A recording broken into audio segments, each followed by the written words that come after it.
Hello everyone. In this video, I'm going to explain a couple of more related rate word problems. Take a moment and read this problem carefully. So we are given a conic shaped tank here and a chemical is poured at a rate of 1 over 5 cubic meter per minute. So it means we are given the change in volumes, right? So dV over dt, the change in volume of the cone.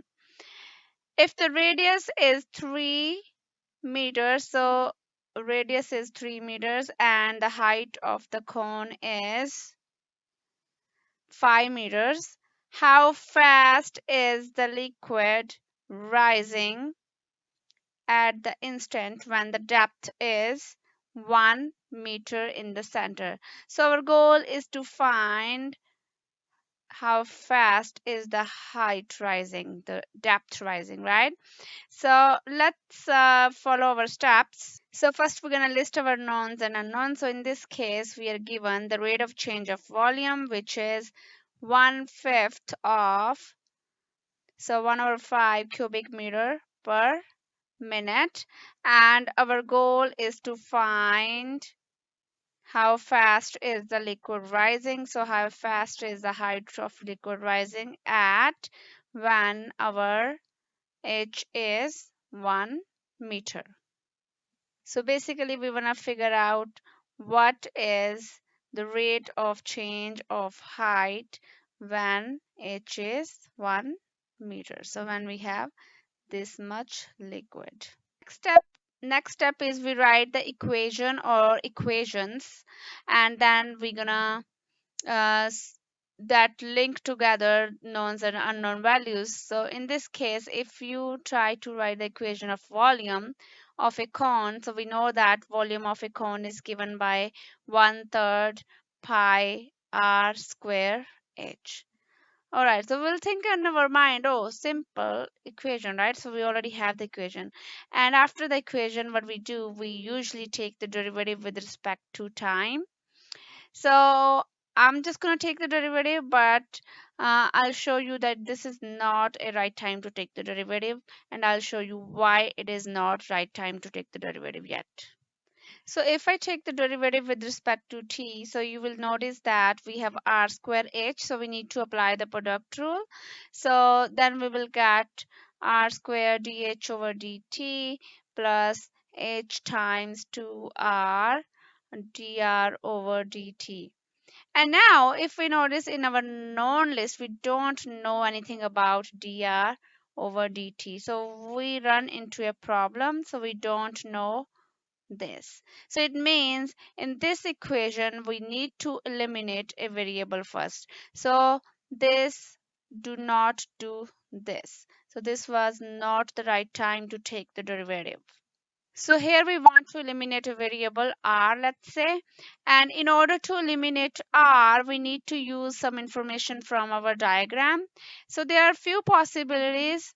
So whenever we deal with the triangles, so either we use similar triangles, or we can use Pythagoras theorem, or we can use some information about the surface area. So in this case, it looks like similar triangles is going to be a good choice in order to get rid of R. So here I redrew our triangles. So the half part of this highlighted yellow part. So we have the radius 3, we have the height 5 of the original cone, and at any time, let's say R is the radius and H be the height. So using the similar triangles, I can eliminate R from my volume equation. So using the similar triangles, we get R over H. So the ratio of radius over height in the smaller triangle is equal to 3 over 5, the corresponding sides in the bigger triangle. So from here, R is 3h over 5. So we're going to use this value of R in our volume equation. So from step 2, from our volume equation, so let's plug in the value of R. So we get 1 over 3 pi R square. So that means 3h over 5 square times h. So we get 1 over 3 pi So 3 over pi 5 square h cube. So that is our volume. So now we're gonna go move to our step 3. So take derivative on both sides with respect to t.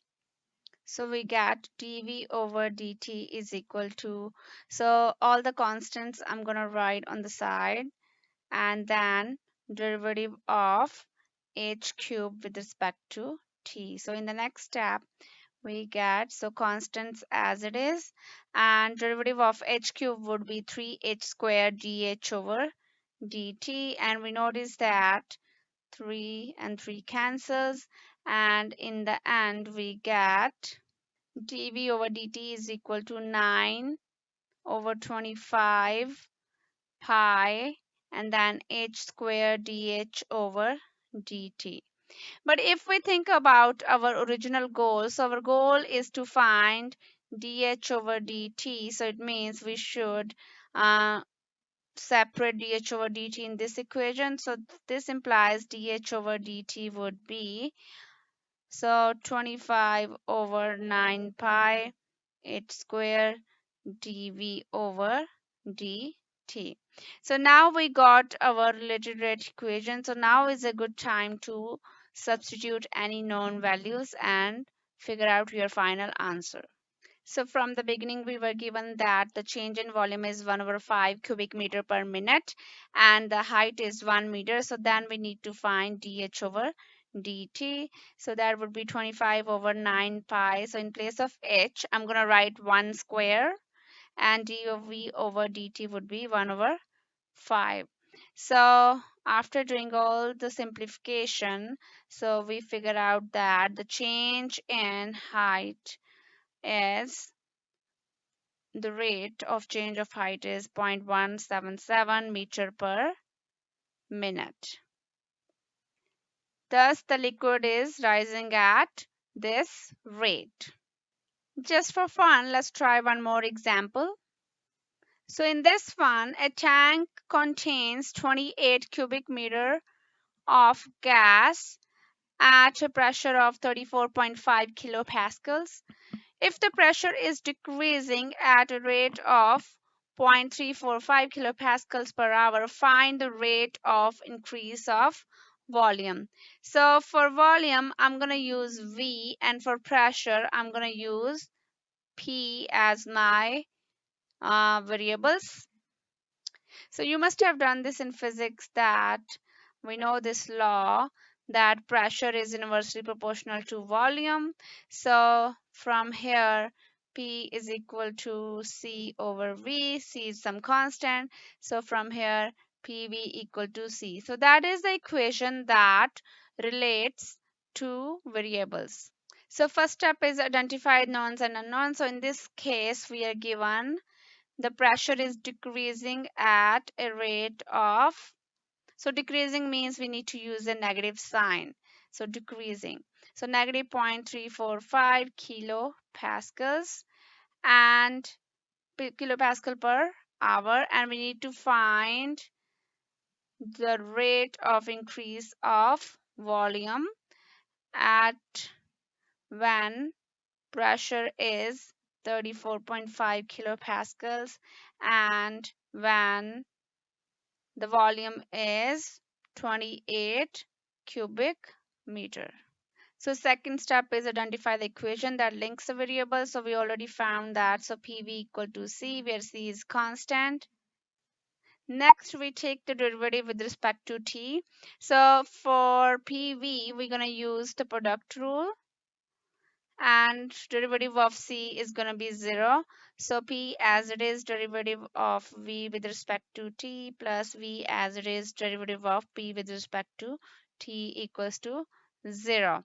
But since our goal is to find, so this is our goal, so dV over dt, so it means we need to separate dV over dt from this equation. So we get P times dV over dt is equal to negative V dP over dt, and from here change in volume with respect to time is this. And now is a good time to substitute all the known values. So this is our related rate equation, which relates the two rates. So plugging in the values that were given in the problem, we get, so V is 28, P is 34.5, and dP over dt is negative 0.345. So overall we get a positive answer. So we get positive 0.280 cubic meter per hour. So this means the volume is increasing at this rate. So when pressure is decreasing, the volume is increasing. So that is all about our related rate problems. I hope this makes sense. And please do subscribe to my channel to watch my future videos as well. See you next time. Thanks for watching.